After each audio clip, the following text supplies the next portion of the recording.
de una vez. Bueno, entonces hoy la idea es empezar a hablar como ya de factores de competitividad, ¿sí? Entonces, ¿ustedes qué concepto tienen sobre la competitividad?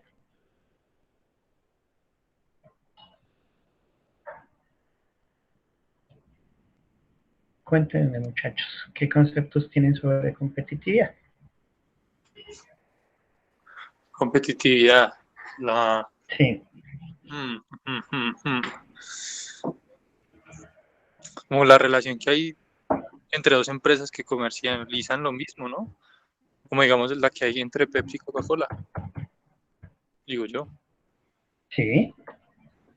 Que como venden Esa el mismo es una producto, pues competitividad. ¿Qué otra? ciertas estrategias para diferenciarse de la otra empresa, y así sobresalir. Ok, sí. Eso hace parte de la competitividad como tal.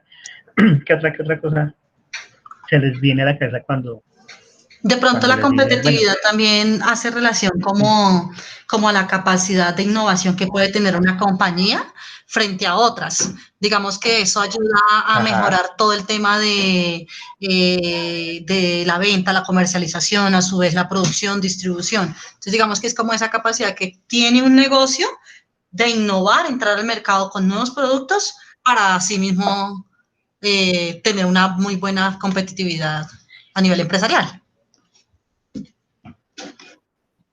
exactamente, para tener un buen nombre, puede ser, o una buena estabilidad dentro del mercado. ¿Cierto, Sí. Natalia? ¿Qué piensas? Puede ser como el factor diferenciador de lo que decía Nicolás, puede ser Coca-Cola, Pepsi, y Coca-Cola tiene un sabor o no sé, la envoltura, algo como extra que llama más la atención. Eso, entonces, encuesta rápida, ¿Coca-Cola o Pepsi? Coca-Cola. Coca-Cola. Claro, Coca-Cola. Gina. Coca-Cola, ok. No hay ninguno Pepsi. Interesante. ¿Quieres 100% Coca-Cola? Perfecto. ¿Por qué? Por el sabor. El sabor. La vida. Sí. Sí. Que Por uno el sabor, escucha aunque realmente no que todo por la publicidad. con Pepsi. Ajá. No, pero es más rica la Coca-Cola. Y en lata, uy. ¿Y fría? Ven, Mejor la dicho. Coca-Cola es más rica que en botella. Ah, no, ahí sí. De pronto el aluminio le da un sabor diferente, ayuda con el sabor. Sí.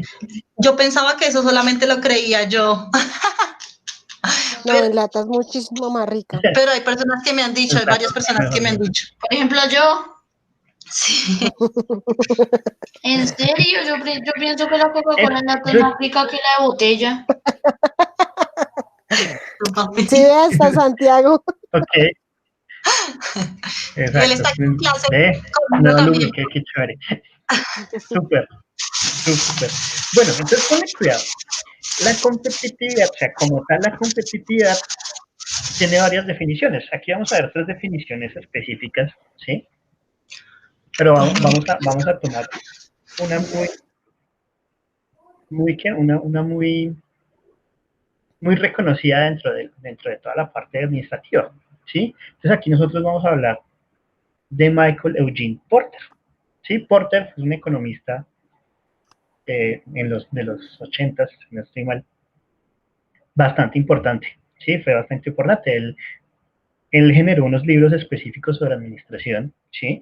Y en uno de esos libros, él habla sobre competitividad, ¿sí? Pero cuando él habla sobre competitividad, dice que es la capacidad de sostener e incrementar la participación en los mercados.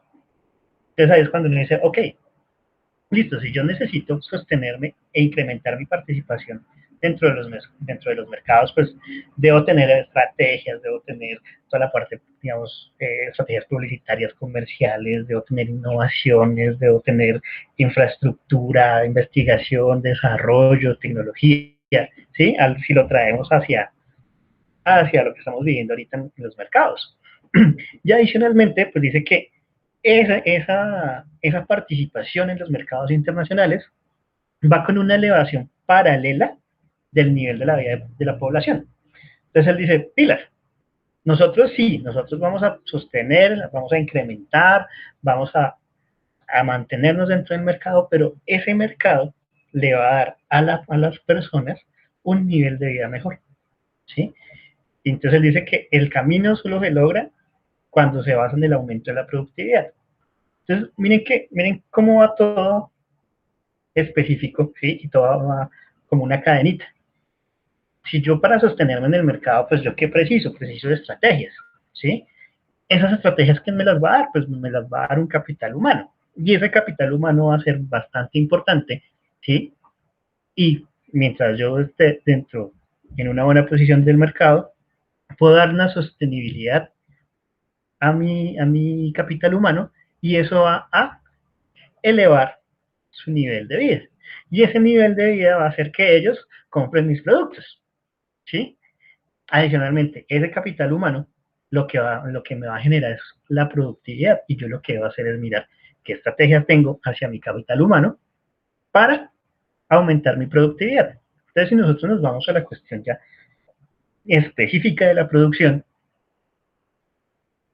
¿cuál es la productividad digamos, para ustedes? ¿Qué es la productividad para ustedes?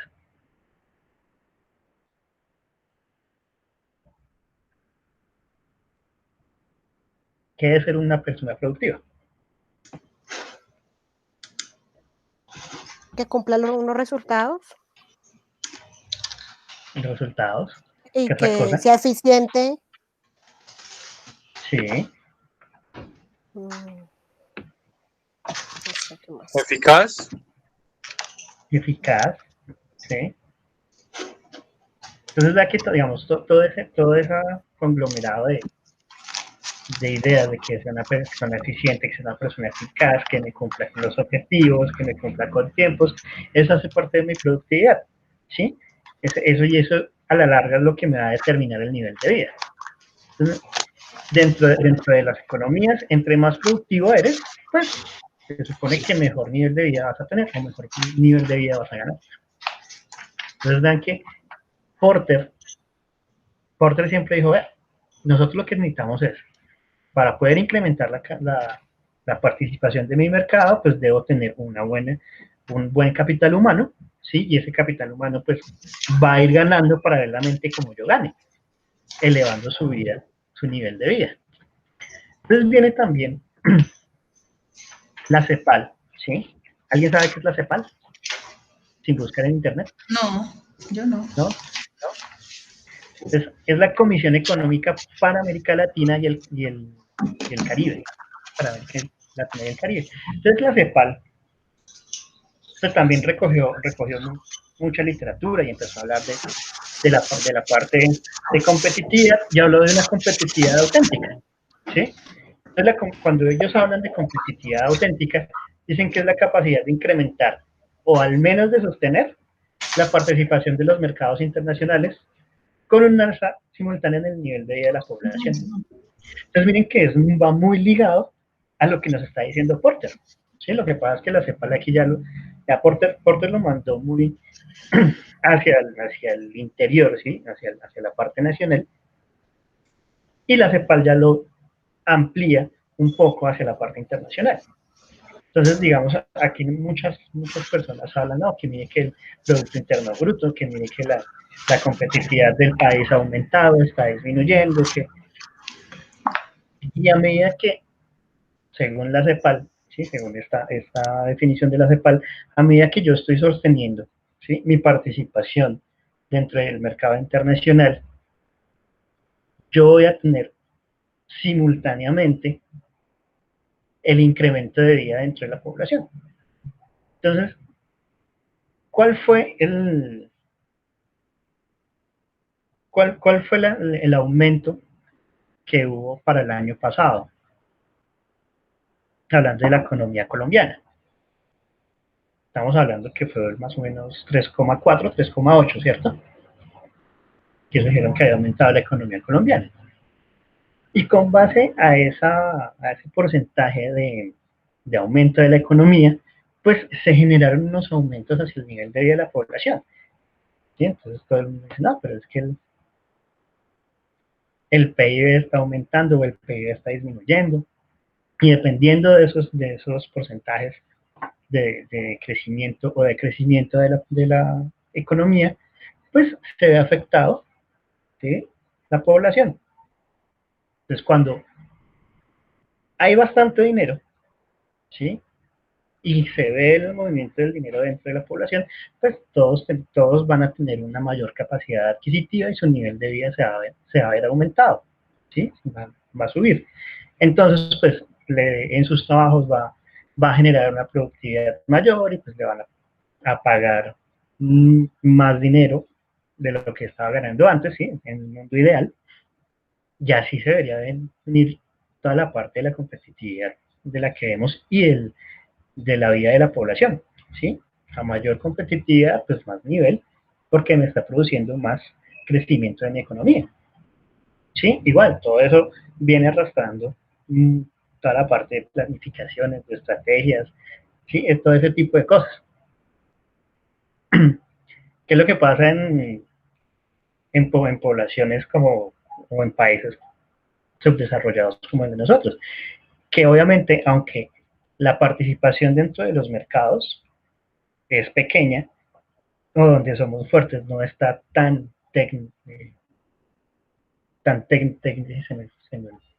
me enredé con la palabra, no está tan tecnificada, ¿sí? La producción, pues no es tan alta para poder generar ese movimiento económico y pueda aumentar la calidad de vida de la población, ¿sí? Adicionalmente, pues, los dueños de las industrias son los que manejan ese capital y ese capital normalmente no se invierte otra vez dentro de la población, sino se va hacia otros mercados.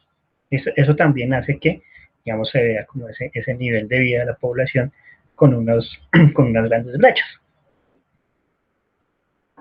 Entonces, hablando todo esto, la CEPAL, también viene la OCDE, ¿sí?, que es la Organización para la Cooperación del Desarrollo Económico, y nos empieza a hablar de una competitividad diferente, ¿sí? Ya no es una competitividad auténtica, sino nos habla de una competitividad estructural, ¿sí?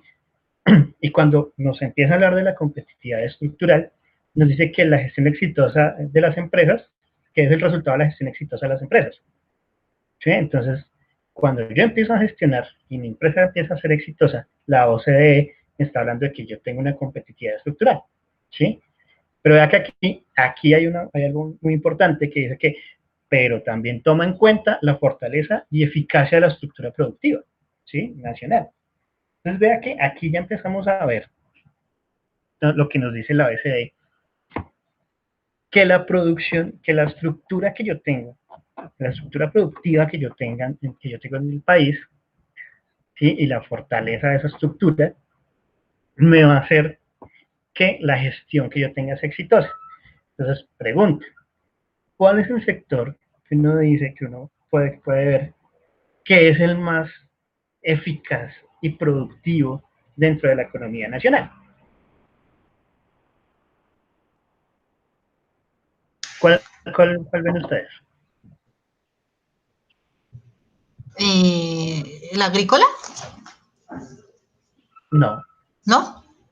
No, de por sí, siendo Colombia un país agrícola, en la parte agrícola en Colombia está muy, muy atrasada tecnológicamente y estructural. Por eso aquí no hay una reforma agraria efectiva, ¿sí?, que ayude a toda la parte de todo el campesinado.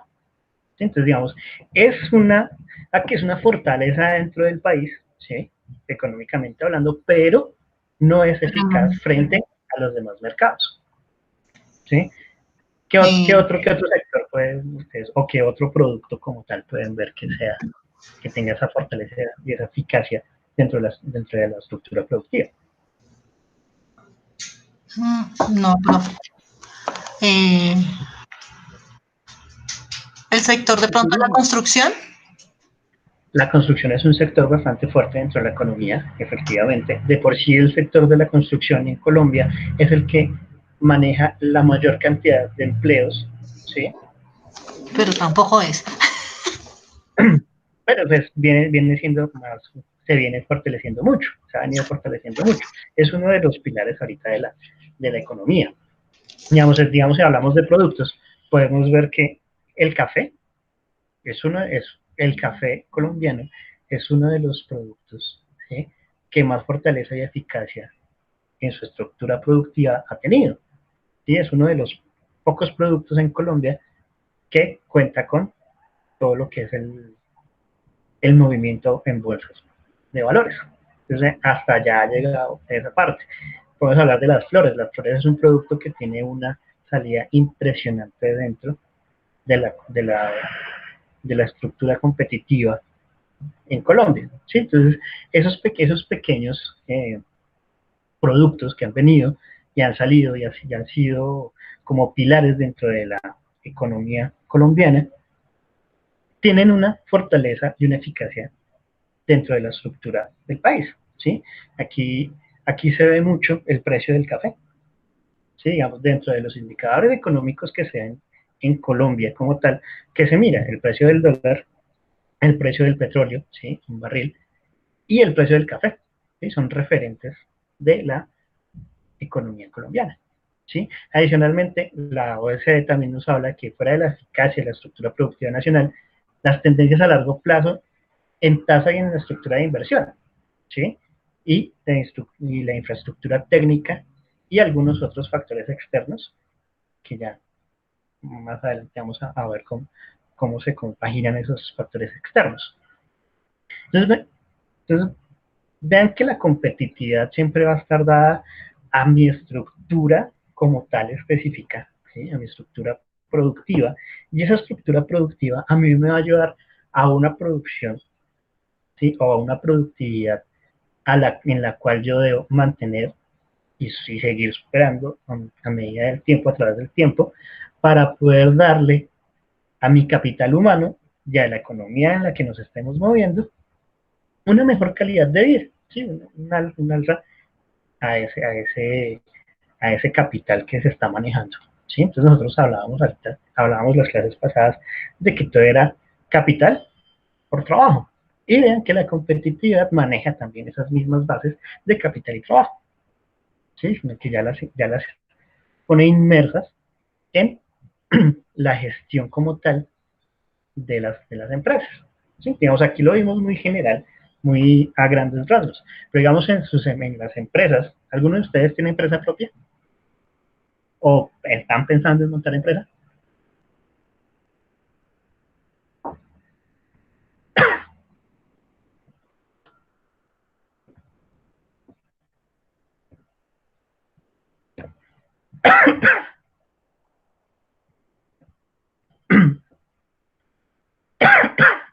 Perdón.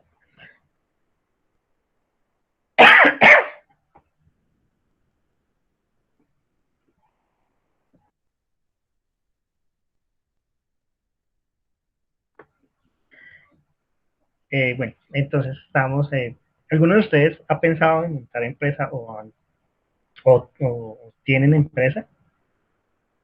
Ya sea familiar, ya sea... No, señor, yo no. No han pensado en montar. Interesante. Pues digamos empresa. que ahorita estoy distribuyendo maquillaje, pero Listo. pues aspiro y espero que crezca más, mucho más. Que crezca mucho más. Ujú. Listo. Entonces, desde esa perspectiva del que tú quieres que crezca más, mucho más, Ujú, debes ver tu gestión. ¿Cuál va a ser tu gestión? ¿Sí? ujú. ¿Y qué Qué capital bueno. humano tienes? Listo. ¿Ustedes solamente van a distribuir o van a producir? Distribuir. Listo. Pues, Entonces, si se va a distribuir, ¿cómo voy a ver cuál es la tendencia? Ya has mirado cuál es la tendencia a largo plazo de ese tipo de productos, ¿sí? ¿Qué es lo que voy a necesitar para la inversión? ¿Sí? Si voy a necesitar una infraestructura técnica o voy a necesitar proveedores o voy a necesitar gente que se me alíe, ¿sí? Todo ese tipo de factores externos también claro, eso es verdad. ayudar, van a ayudar a esa competitividad y van a ayudar también a que la cuestión sea más productiva, ¿sí? La empresa sea más productiva. Digamos, eso es lo que se hace dentro de la cooperación internacional. usted qué tiene, yo qué tengo, cómo podemos hacer, y empezamos a generar Sí, una infraestructura.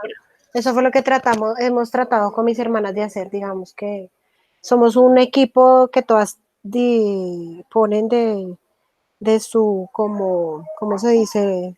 De su capital. De su capital, sí, humano, porque por Ujú. ejemplo, pues para uno lanzarse a algo, no, así de una, no, digamos que si yo no tuviera una hermana que supiera de maquillaje, de, de mercadeo, no me hubiera lanzado así tan fácil. Entonces digamos que es de mucho trabajo y de que Ujú. esas personas sepan, porque es que yo no, por ejemplo, yo no sé maquillarme. Entonces yo lanzarme a vender maquillaje y yo no ni siquiera me aplico polvos, pues obviamente no. Entonces se hizo el equipo, obviamente pensando en las capacidades de cada una. Exacto. Entonces, Ujú, todo esto nos va a llevar a que cada una sea productiva en ujú, un cierto sector. sí. Y ahí es cuando nosotros vamos a hablar de productividad como tal, ¿sí? Igual, vamos a tomar la definición de Porter. ¿Por qué ubicamos a Porter? Porque Porter es como el padre de todo este cuento, ¿sí? Es el que más ha escrito y ha generado algunas metodologías bastante acertadas dentro de la productividad. Entonces él nos dice que la productividad es a la larga el determinante primordial del nivel de vida de un país y del ingreso nacional por habitante. Entonces, ¿quiénes son los que producen?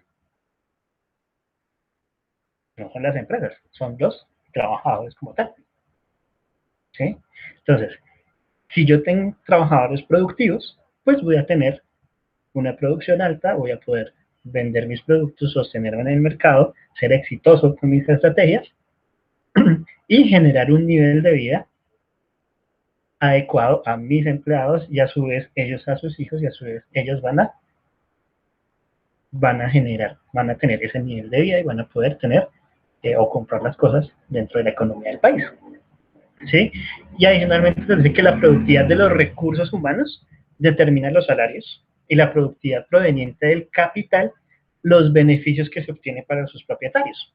Entonces vea que ellos ya están, él ya dice, listo, como yo tengo una productividad, de esa productividad que yo manejo, es con lo que yo le voy a pagar a mi capital humano. Pero adicionalmente de esa productividad que me sale, yo tengo que darles dividendo a los propietarios de las empresas. ¿Sí? Ahí empieza como a haber un punto de equilibrio entre lo que yo tengo que costear con lo que estoy ganando.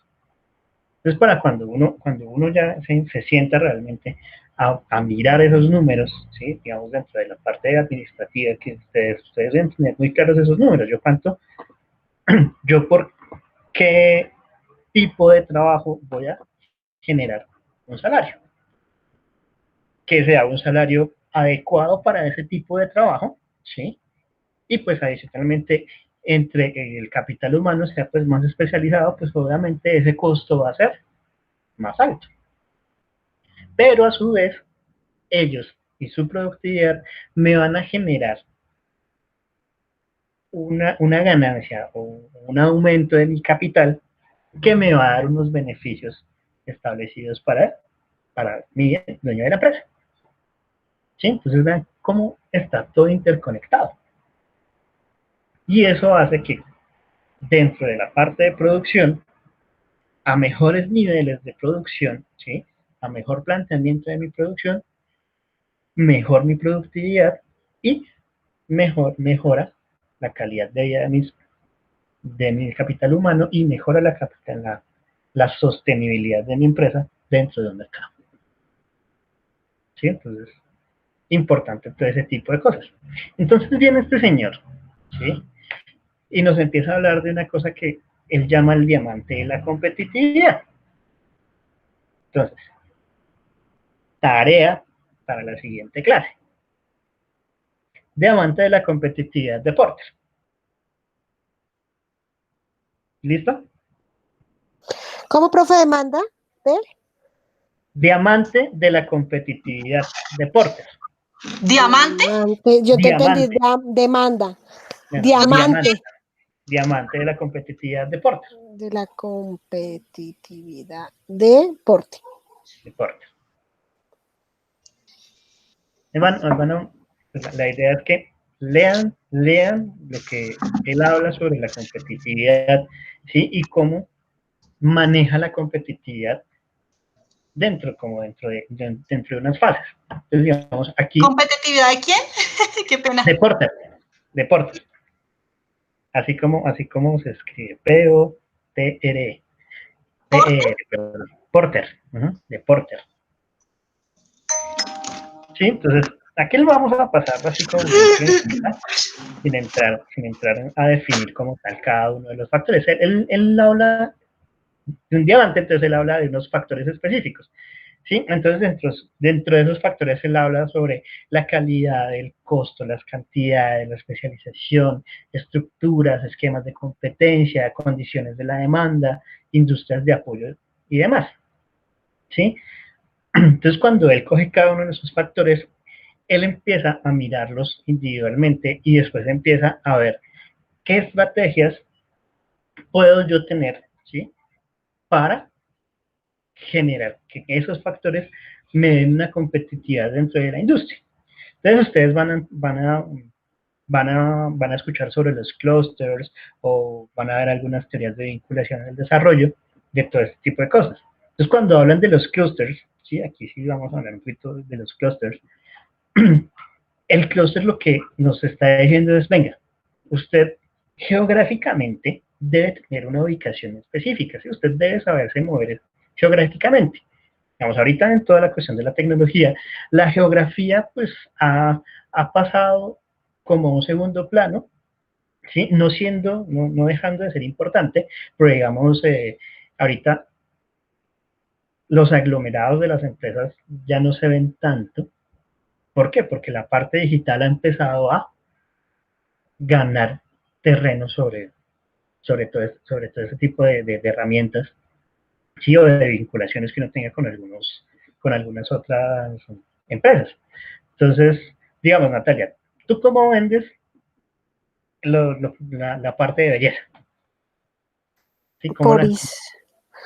¿Cómo la vendo? Sí, ¿cómo la estás vendiendo? ¿Cómo la estás mostrando al público?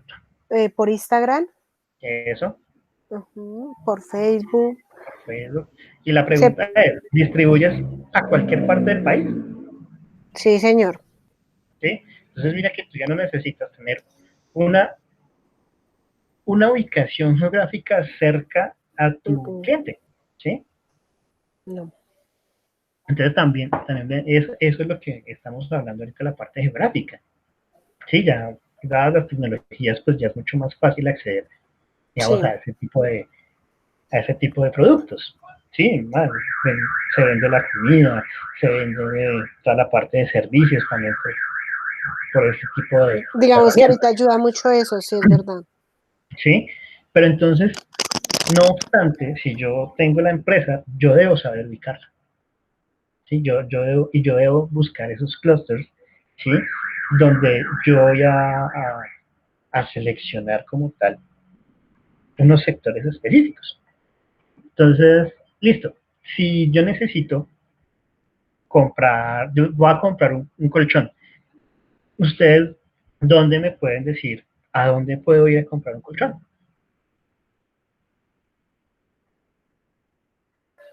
A centro comercial, a un Home creo que se llama eso, al costo, bueno.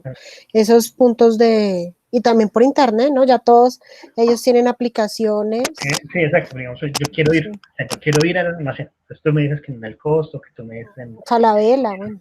En un Falabella. ¿A qué otro punto, digamos, estoy ubicado en Bogotá? ¿A qué punto me envía? Dependiendo de la ubicación que estás, ¿no? Yo estoy en Bogotá. Estás en Bogotá, bueno, pues no sé. Colchones no quedan como varios locales como por las 140, 134 más o menos. ¿La autopista? Por ahí hay uno. Ok, sí, ahí hay uno, sí. ¿Eh? Dependiendo, ¿cómo quiere el colchón? La cama. Porque entonces, si la quiere de madera, pues le toca ir al 12 de octubre. Si si quiere solo el colchón y base cama, pues entonces ya esos establecimientos. Dependiendo, como uno quiera el producto. Entonces, vean una cuestión muy curiosa. Ustedes han estado en la Avenida Carrera 68 con Américas. No sé. Sí, yo sí. ¿Ahí qué queda? Ahí en la 68 con Américas, enfrente del Éxito, ¿qué hay? Uy, tan exacto, no, la verdad no me acuerdo. Ahí enfrente, digamos, estás en la 68, el Puente de las Américas, ahí en el costado, eso es nororiental. Ahí se encuentran la mayoría de fábricas productoras de colchones. Ahí encuentran en toda esa cuadra, ¿sí?, un aglomerado de empresas productoras de colchones. En la 140 hay una cuadra más o menos por 140 más o menos. Hay una cuadra más o menos por ese estilo. Sí. Listo. Si yo quiero ir a comprar esmeraldas, ¿a dónde me tengo que ir? Dentro de Bogotá. Al centro. No, al centro. ¿En qué parte? Centro. Al centro. ¿En qué parte? Uy, yo no sé bien eso tiene un nombre, ¿no? No me acuerdo. No sé, hay por la Jiménez enfrente de City TV, eso encuentro sí o sí esmeraldas. O allá arriba, ¿sí? Entonces, y vea que esos aglomerados, ¿sí? Esas empresas aglomeradas hacen que pueda aumentar mi productividad, me pueden ayudar a mi mejora de la capacidad de la innovación, ¿sí? Y desde ese mismo sector yo puedo, si yo establezco un vínculo comercial con ellos, ¿sí?, también pueden surgir nuevas empresas desde ahí. ¿Qué es lo que pasa? Que ahí ya empezamos a tener la vinculación de otros factores externos. ¿Sí? Si yo voy al conglomerado, digamos ahí en qué otro sector así, zapatos. ¿Uno a dónde va a comprar zapatos? Uno le dicen, no, va a comprar zapatos en el Restrepo o en el Ricaurte. Entonces, esas industrias ya tienen unos factores específicos que conocen, como su demanda, ¿sí?, las cantidades a producir, los costos de esa producción, la calidad de su producto. Si son productos especializados, pues obviamente van a tener alguna otra forma de comercialización. Ellos, pues uno sabe que ellos son pequeños productores, ¿sí?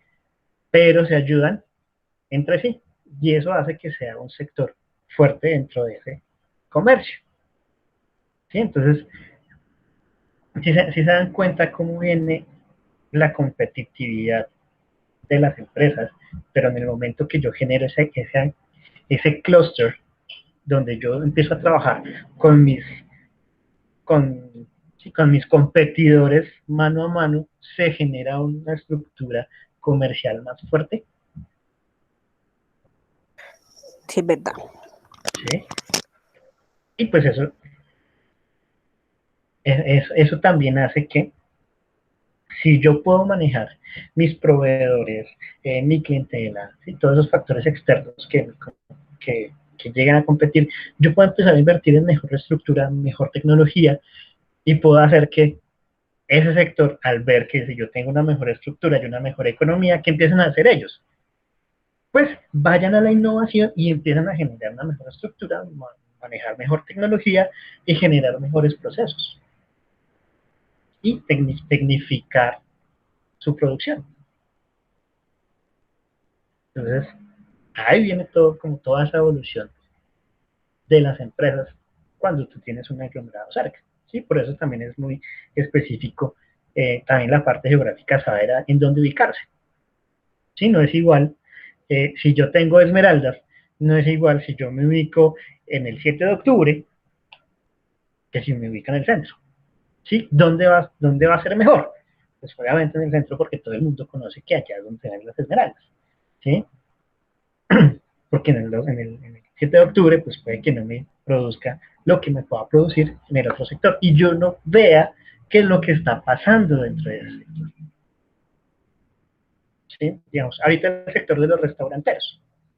¿Qué es lo que está pasando con el sector de los restauranteros? Obviamente el sector de los restauranteros ha sido un sector que ha sido bastante fuerte a través del tiempo. Pero como tuvieron que hacer un cambio en el chip, ¿sí? Los restaurantes que no creían o no le ponían mucho cuidado a su parte domiciliaria, tuvieron que generar toda esa parte domiciliaria y tratar de sobrevivir. Hay un caso de un amigo mío que él empezó al revés, ¿sí? Digamos, de lo que todo el mundo podría decir. Él empezó haciendo domicilios por aplicación, pero ya dado el sector, dado su producto, él tuvo que poner su establecimiento comercial. Puso su establecimiento comercial, llegó su clientela de domicilio, aumentó su clientela en domicilio y adicionalmente aumentó su clientela personal, ¿sí? Día a día. Cuando llega este cambio abrupto, ¿qué es lo que pasa? Él tiene que volver a su antigua estructura.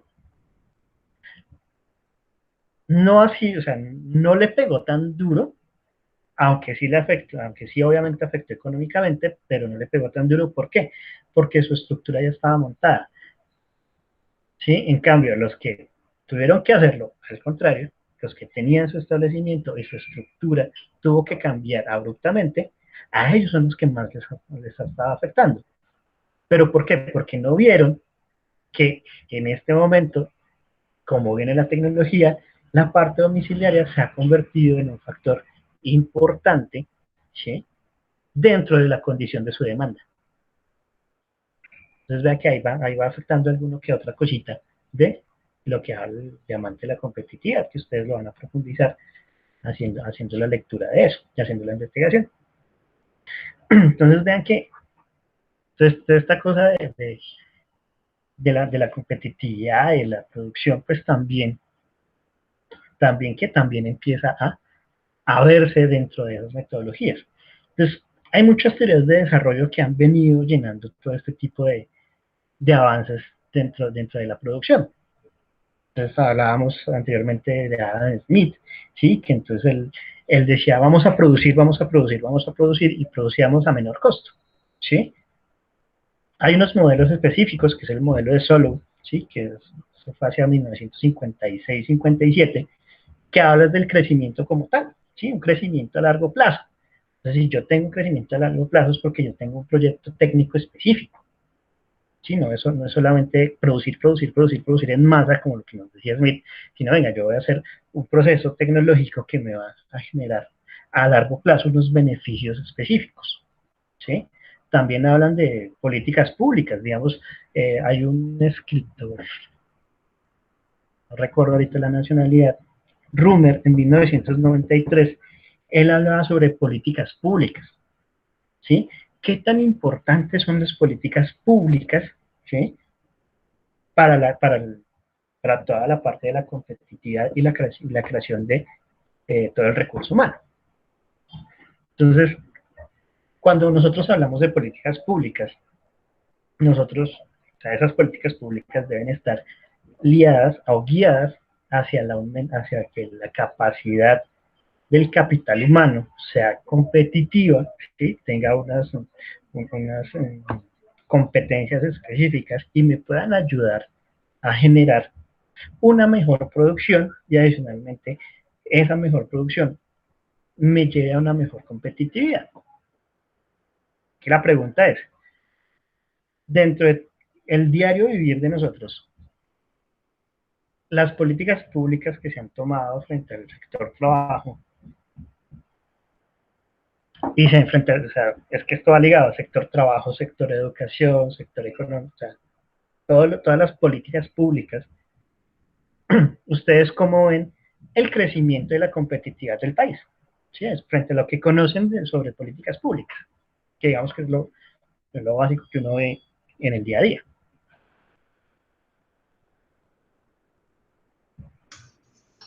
Profe, yo no te entendí la pregunta. Digamos, nosotros conocemos de políticas públicas dentro de nuestros sectores o dentro de nuestro diario vivir, ¿sí? Frente a lo que nosotros conocemos, cómo vemos la competitividad del país, ¿sí? ¿Cómo es esa competitividad? Hablando desde toda la parte, digamos, políticas públicas sobre educación o políticas públicas sobre el sector trabajo, de lo que se conozca, ¿sí? Porque tampoco vamos a profundizar en políticas públicas así, específicamente.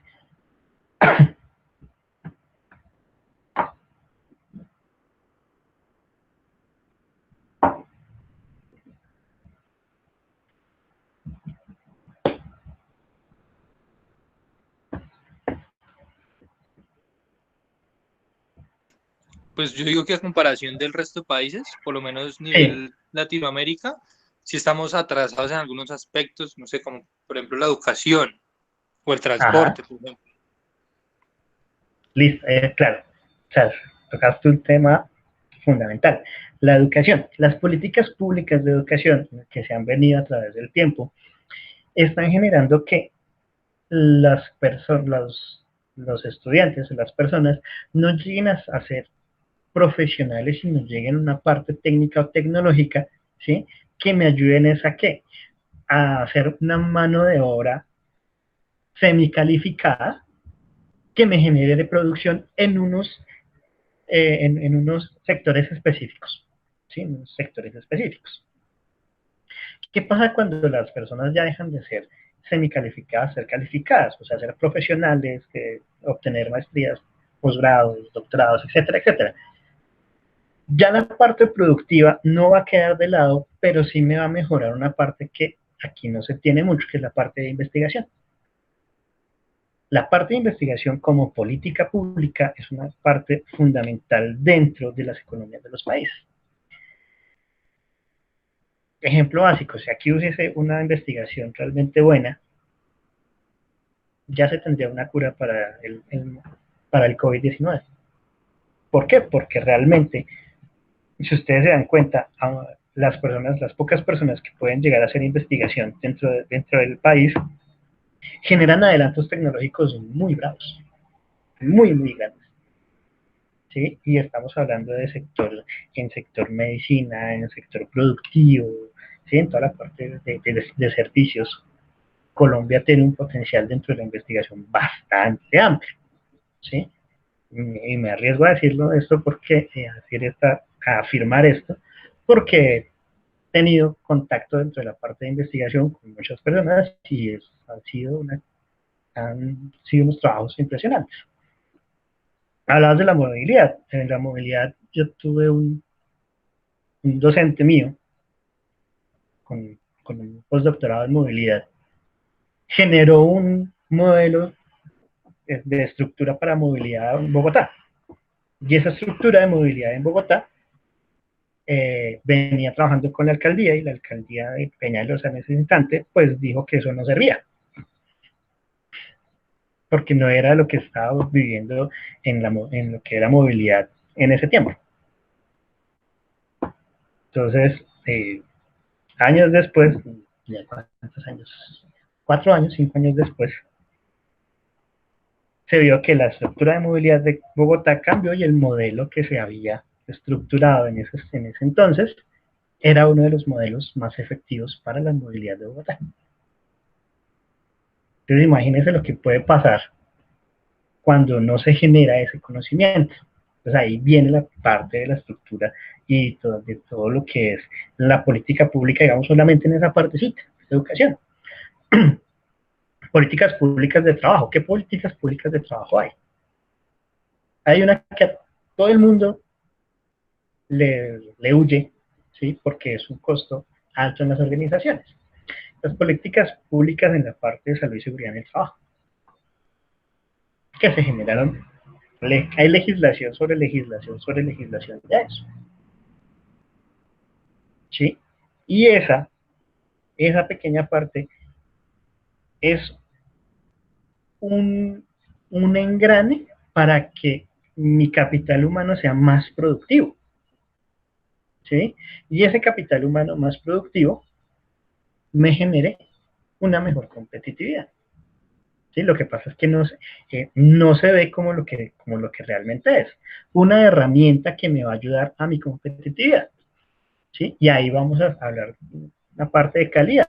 La parte de calidad es un valor agregado que no tiene dentro de una organización porque me estructura mis procesos, que era lo que nosotros hemos venido hablando en las clases anteriores, la estructuración de mis procesos, y me va a generar una mejor producción, un aumento de mi productividad, y ese aumento de productividad pues, va a estar ligado a un aumento en mis beneficios como empresario. ¿Sí? Y parte de políticas públicas en muchos casos. Cosa que no se ve mucho, o nosotros no vemos muy tangible, porque la economía del país no ha sido tan fuerte y tan laxa. Pregunta. ¿Alguno de ustedes vivió o tuvo o tiene conocimiento de cómo fue la apertura económica en Colombia? Que fue en el año 91. Eso no fue con el presidente, uy, no sé, ¿qué más? Creo que es Gaviria. Sí, fue con el presidente Gaviria, el Kinder de Gaviria, que llamaban. Entonces, ponle cuidado qué es lo que pasaba en ese entonces.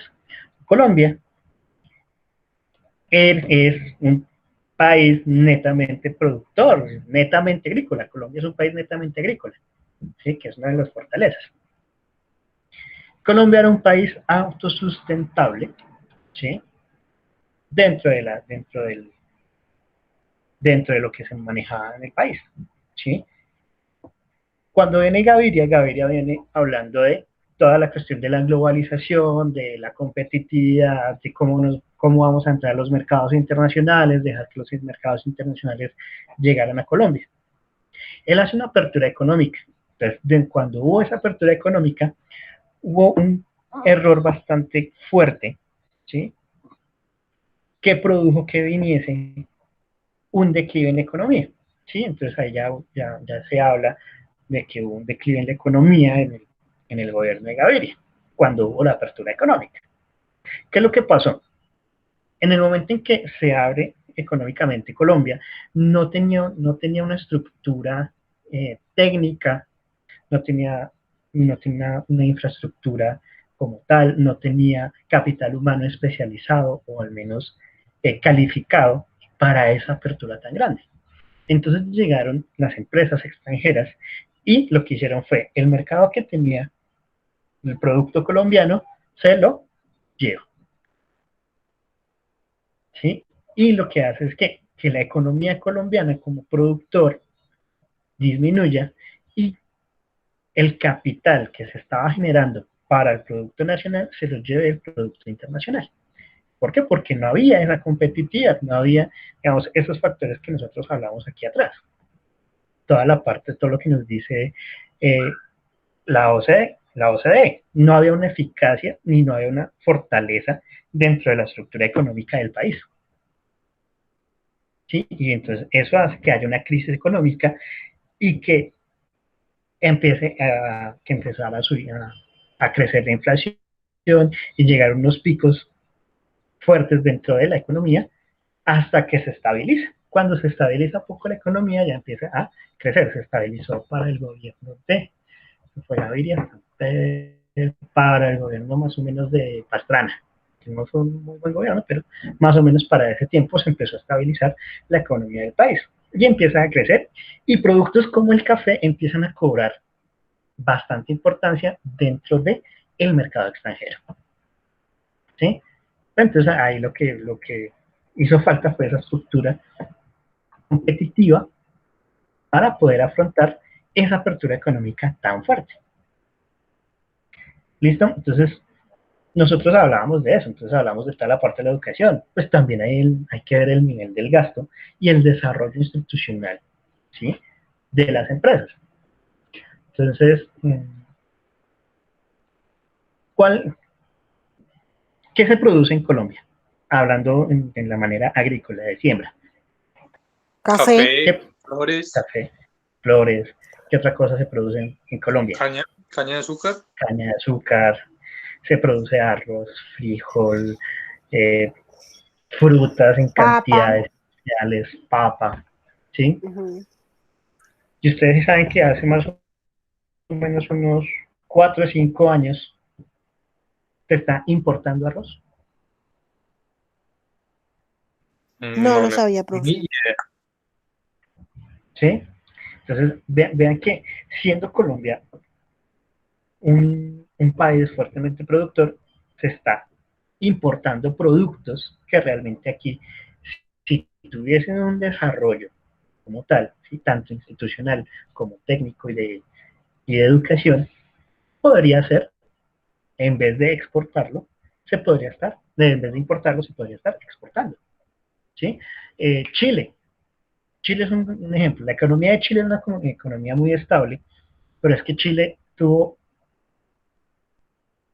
una oportunidad muy grande. Chile tiene uno de los fuertes de ellos, es la exportación de materia prima hacia China. China y Japón. China más que todo. Entonces, ellos lo que hacen es, toman la materia, esto fue con aceros, si mal no recuerdo. Ellos tomaron toda su empresa productora de aceros y ellos envían el acero hacia el Asia, hacia el Oriente. Y esa generación de materia prima es lo que hizo que su estructura económica se fuera bastante fuerte. Sí, ellos la pensaron bien. Yo soy productor, pues yo qué voy a hacer? Yo voy a hacer producir para mandarlo al exterior. Sí, obviamente dejando mis productos de ¿sí? Entonces, digamos, ¿qué pasaba con el banano aquí en Colombia? El banano tuvo un incremento muy fuerte, ¿sí? Dentro de las exportaciones del país. ¿Sí? Se decía que aquí el banano era AAA para la exportación. Lo sigue siendo en algunos casos, pero mire que ya la producción la exportación de ese tipo de productos ha disminuido a través del tiempo. ¿Por qué? Porque no hay una infraestructura o un desarrollo industrial dentro de esos sectores que pueden ser bastante importantes y pueden generar que mi país sea competitivo frente a otros.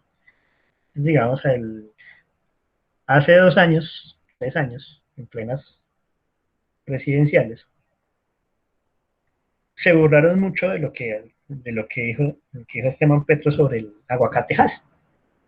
¿Sí?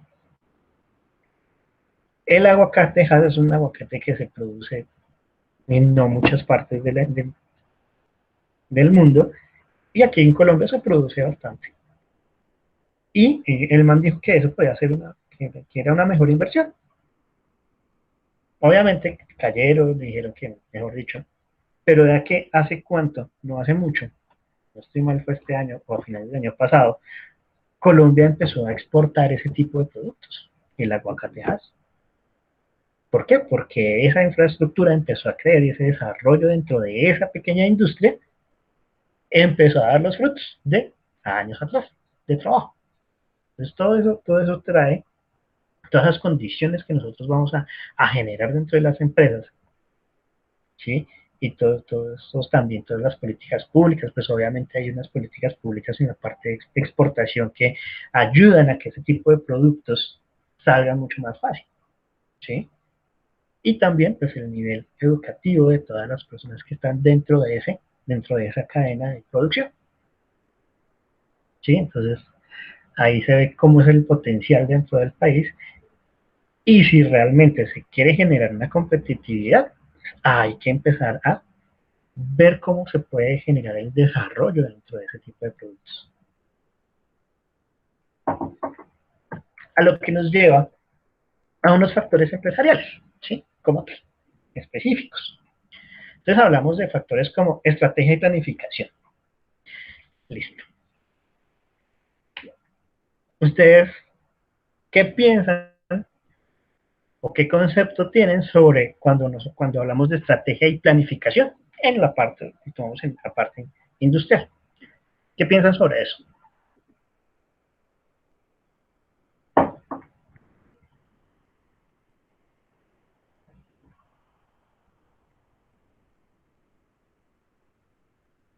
A ver.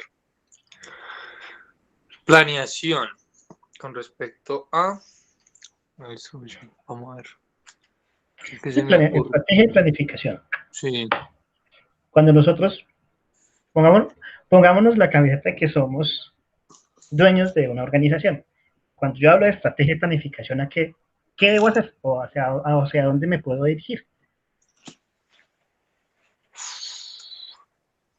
Como pensar o crear ese proceso que vamos a seguir para, no sé, llevar a cabo una distribución o la creación de algo nuevo, ¿no? Como ese paso Ajá, a paso, esa cadena que vamos a llevar o vamos a exacto. ejecutar, mejor dicho. Listo. Bien, entonces vamos a tener paso a paso de lo que yo quiero llegar a tener. Resumiendo. ¿Qué otra cosa, niñas? ¿Qué podríamos hablar sobre estrategia de planificación?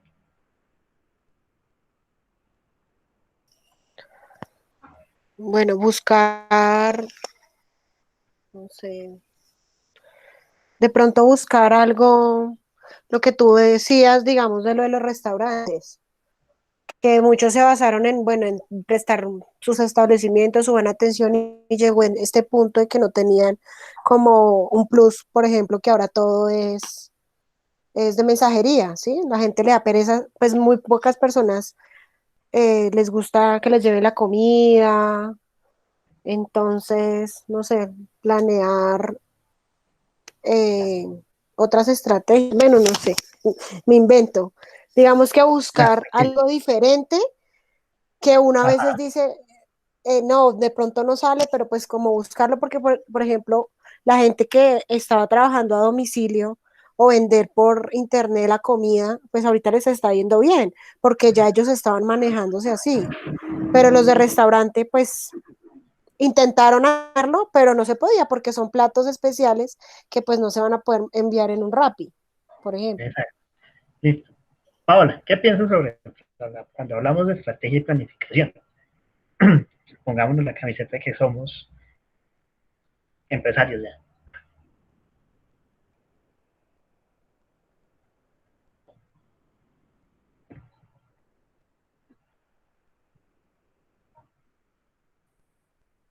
Paola,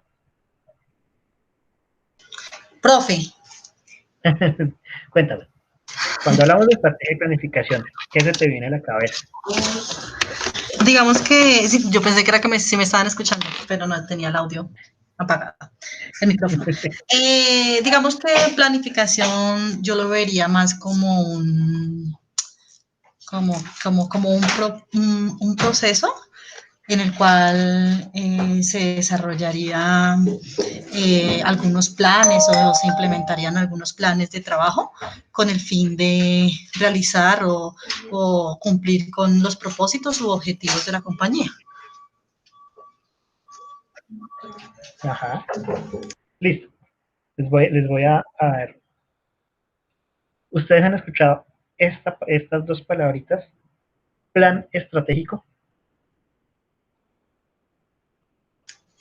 Sí, Sí.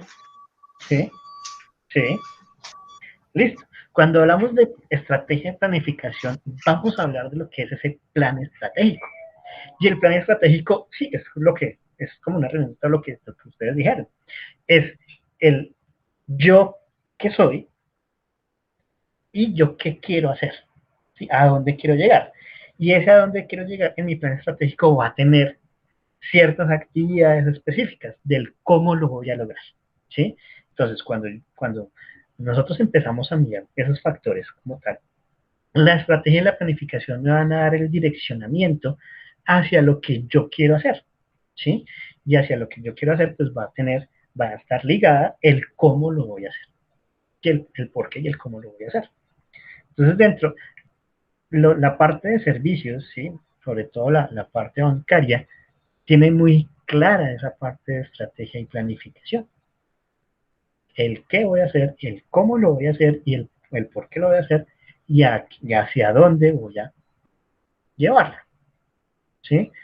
Eh, este tipo digamos, las industrias pequeñas, ¿sí? Las pymes y las mipymes, no hablan mucho sobre estrategia y planificación porque viven del día a día, pero eso no quiere decir que no sea importante, sobre todo para ellos, ¿sí? Porque en el momento en que yo genero mi plan estratégico, yo voy a saber qué es lo que es, qué es lo que, en dónde debo invertir, cómo lo debo invertir, la cantidad que debo invertir, ¿sí? Y el por qué lo voy a invertir ahí. Eso me lo va a dar toda mi estrategia y planificación, ¿sí? Dentro de la producción, también nosotros debemos tener estrategia y planificación. Por eso nosotros hablamos mucho de planes de producción, ¿sí? El plan de producción no es solamente el cuántas unidades yo voy a tener, ¿sí? O yo voy a hacer de X producto, sino el cómo lo voy a hacer, el tiempo que me vaya a estar haciéndolo, ¿sí? Y cómo me va a poder afectar algún fallo dentro de mi producción. ¿Sí? Todo eso debe estar mm, contemplado dentro de mis estrategias y dentro de mi planificación. ¿Sí? ¿Qué es lo que pasa? Que cuando yo ya tengo mi estrategia, yo ya tengo mi planificación, o sea, yo ya tengo mi conglomerado en el plan estratégico, lo que yo debo tener en cuenta es qué tan flexible puedo ser. ¿Sí? Cuando hablamos de flexibilidad, ya empezamos a hablar de las herramientas como tal y de los mecanismos que yo voy a utilizar para poder generar mi producción. ¿Sí? Entonces, ¿qué tan flexible soy para hacer un cambio de producto? ¿Sí? ¿Qué tan flexible es mi mecanismo para que cuando yo produzca no me genere un gasto más alto o no me genere un colapso dentro de mi producción? ¿Sí? Cuando yo veo qué tan flexible puedo ser, empiezo con la parte, puedo empezar con una parte de investigación y desarrollo, que ahí es bastante importante saber cómo viene mi plan estratégico, ¿sí? Y si mi plan estratégico ha contemplado esa investigación y desarrollo, cuánto eh, qué tipos de desarrollo voy a hacer, cómo los voy a generar, qué tipo de investigaciones voy a tener, ¿sí? Entonces, en esa investigación de desarrollo, y esa es investigación y desarrollo para productos, ¿sí? Esa investigación y desarrollo también puede ser para el mercado, para posicionamiento, ¿sí? No es igual posicionar, digamos, lo que está haciendo Natalia, no es igual posicionar productos de belleza, ¿sí? Que un producto bancario. Es muy difícil, es muy diferente ese posicionamiento. Y ahí es donde uno tiene que hacer la investigación y el desarrollo. ¿Qué voy a investigar? Digamos en el caso de Natalia. Para el producto de belleza, ¿yo qué voy a investigar?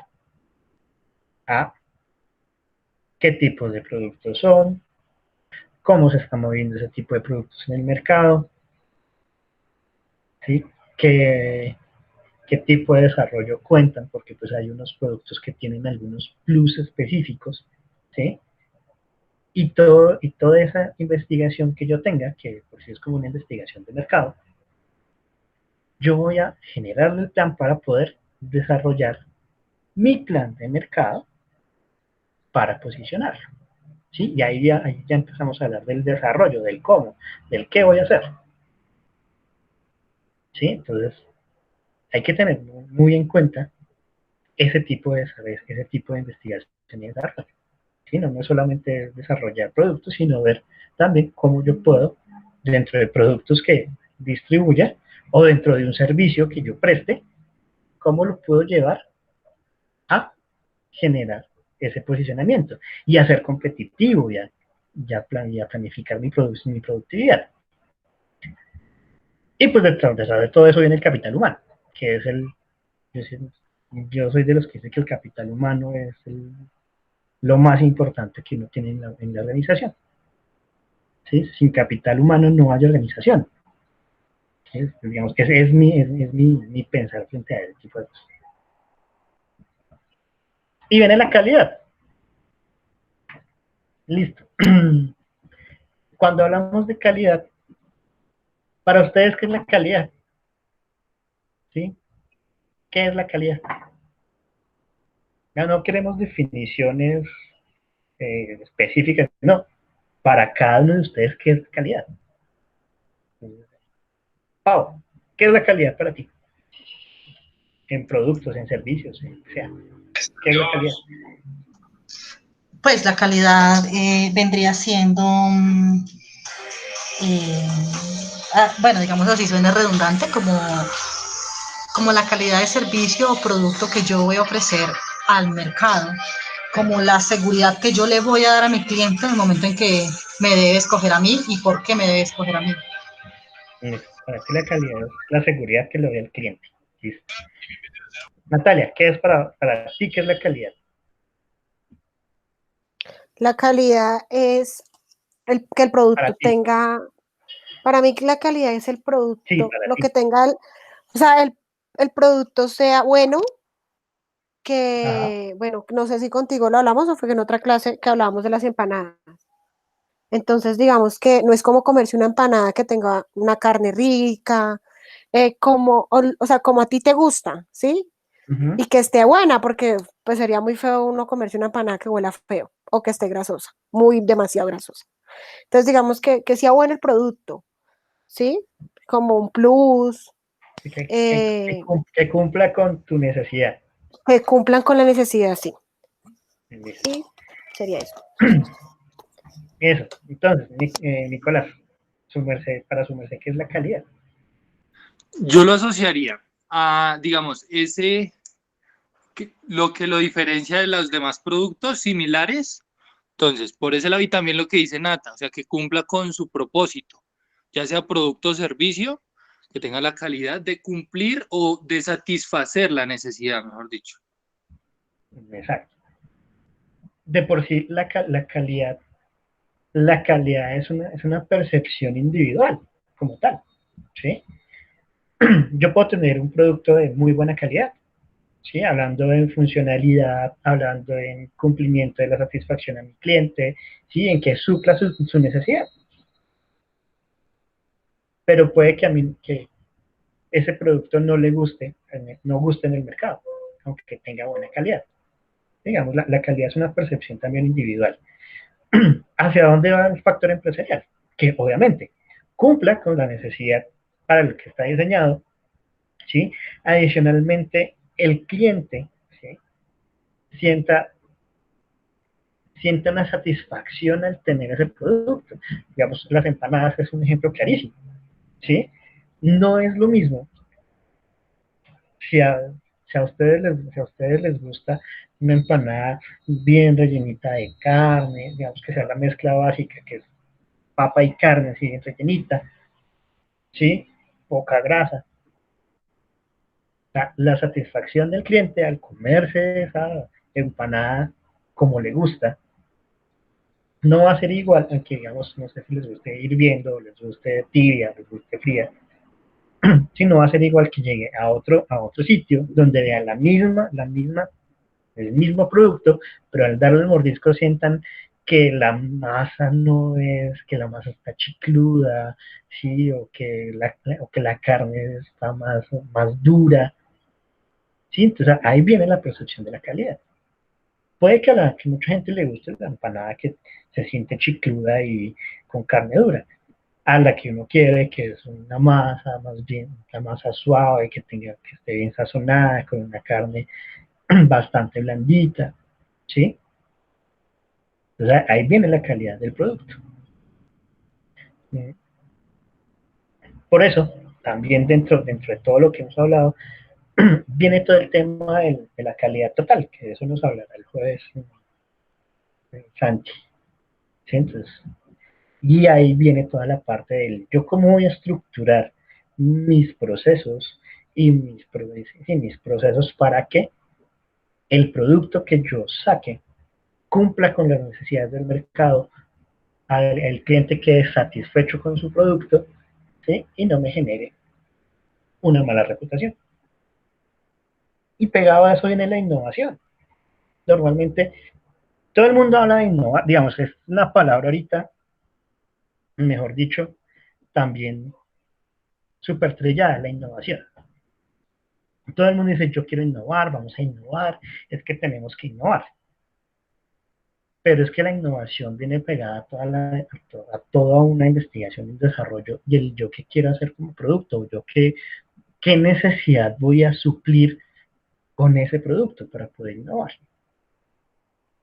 Uy, hablando de innovación, hay una empresa que se llama Steel Forest, que ellos vienen trabajando, su trabajo siempre ha sido toda la parte de muebles y enseres, ¿sí? Muebles personalizados. Pero entonces ellos vieron la oportunidad ahorita de generar una innovación. ¿Cuál fue la innovación de ellos? Que la presentaron hace poco, me pareció algo muy chévere. Es una máquina que te toma la temperatura, ¿sí?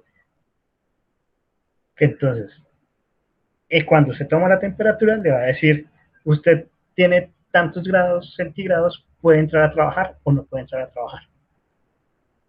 O si entró a trabajar y salió y se tomó la temperatura y le dijo, usted tiene fiebre, entonces usted no puede salir de acá. Y deben generar unas estrategias para que esa persona que tiene la temperatura alta quede aislada. ¿Sí? Y eso es una maquinita donde tú no pasas el código de barras de la cédula, le dice, señor tal, por favor acérquese al bombillito que está titilando. Entonces se acerca, toma la temperatura y le dice, su temperatura es de 37 grados centígrados. Puede entrar.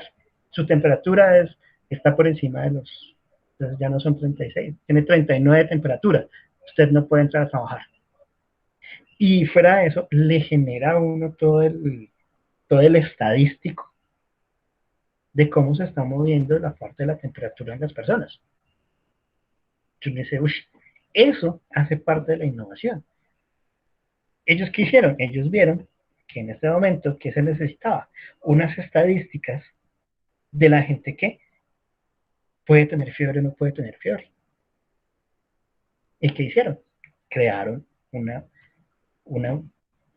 máquina que me puede decir, esta persona tiene fiebre, no lo deje entrar o no lo dejen salir, y le genera la estadística en su empresa, tiene un movimiento de temperatura de tanto, y le genera la gráfica y todas las cosas, y la puede ver uno desde el celular y toda la vaina. A ese es el tipo de innovación que uno tiene que ir. ¿Cómo voy a suplir una necesidad? Adicionalmente, porque esa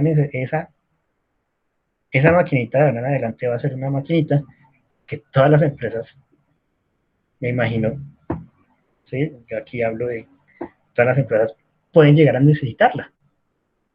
Porque, ¿qué pasa si uno tiene 38, 39 grados de temperatura cuando llegue a la oficina?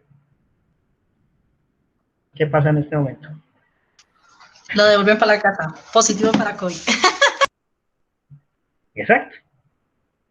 ¿Qué es lo que pasa? Que hasta que no haya una certeza, digamos en este momento, de que el virus puede ser tratado y no llegar a situaciones de mortalidad, eso va a ser un protocolo que va a quedar institucionalizado. Y eso se ve a futuro. No se ve ahorita, se ve a futuro. La innovación es eso, la innovación es ver qué necesidad hay, ¿sí? O qué necesidad puedo generar y hacer algo para que o se genere esa necesidad o me supla la necesidad. Los teléfonos celulares fueron una innovación brutal. Dígame, hace 15 años, 20 años, ¿quién necesitaba un teléfono celular? Aunque eso viene desde más tiempo atrás, ¿no? Pero estamos del ejemplo aquí en Colombia que llegó hace más o menos unos 20 años. ¿Quién necesitaba un celular? Nadie, absolutamente nadie, ni siquiera sabía para qué podía servir eso. Pero entonces alguien dijo, no, venga, ¿por qué no hacemos que la telefonía, uno pueda llevar la telefonía como se lleva un Walkman? Y salieron los celulares. Qué invento, ¿no?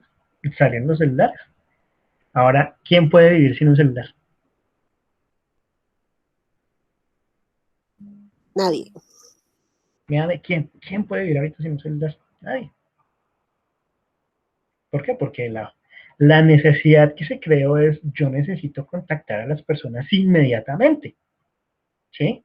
Entonces aparecieron los celulares, así grandotes, de pilas gigantes, y a medida que va pasando el tiempo, han ido innovando sobre ese celular, hasta llegar a lo que tenemos ahorita, que un celular nos sirve para todo.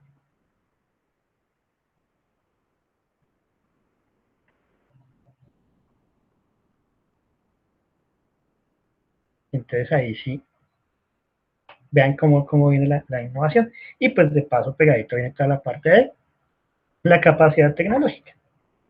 ¿Sí?